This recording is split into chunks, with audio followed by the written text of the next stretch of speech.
that's what I thought. So 8, I'm giving it an 8 because of the fact that it did scare the crap out of me. Like But somebody, we didn't lose sleep, so it's okay. hey, we didn't lose sleep, didn't haunt my dreams, but it was enough to get me moving. Definitely made me think. Your Now, Far see, you're Cry gonna was way better. see. You're saying Far Cry is better.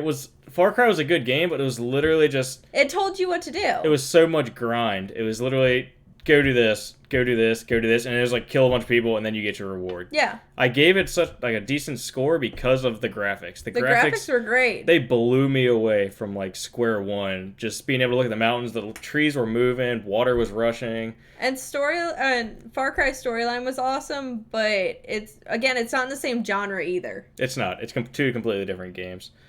Play Outlast in the dark. You would like to see that, huh? We only have a lamp on. It's dark in here. But yeah, so the 8, just because the story was good, it didn't give away everything that you had to do. You still had to kind of like figure it out. The puzzles were good. Wasn't If you let me solve the puzzles. It wasn't a perfect 10 because there was just some things I was still waiting for because it was scary, but I wasn't completely terrified. And honestly, the ending boss fight was a lot less intense than I thought it was going to be. Yeah, that definitely lacked because the build up to the ball, like the final, was crazy, and I was expecting this huge fight there, and it wasn't there. It was just kind of like, oh, you made it to the end. You know who the bad guy is, and you just hold the trigger, and then you win. No, because even like with Far Cry and Amnesia and everything else, it's usually the last boss fight is like the hardest one, and you're more likely to die there. This one, you didn't even really have a chance to die. Like, No, there was you no didn't. opportunity. You were in pain, but you weren't gonna die. Yeah, so that'd be my review as a solid 8, just because of those things. The boss fight could have been better, and I mean, in my opinion, it could have been a little scarier.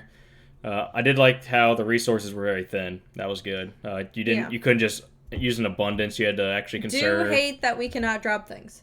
That was another. Yep, that's another thing. I wish you could drop inventory because There were plenty of times that we didn't have that specific weapon and we didn't need it. you had to run all the way back to a save point, and then you have to run all the way back there to a chest so you There's can drop no stuff. guns in Outlast. Haha. Oh no! But no guns in Outlast. Well, that's 2 games from now, so I'll look forward to that.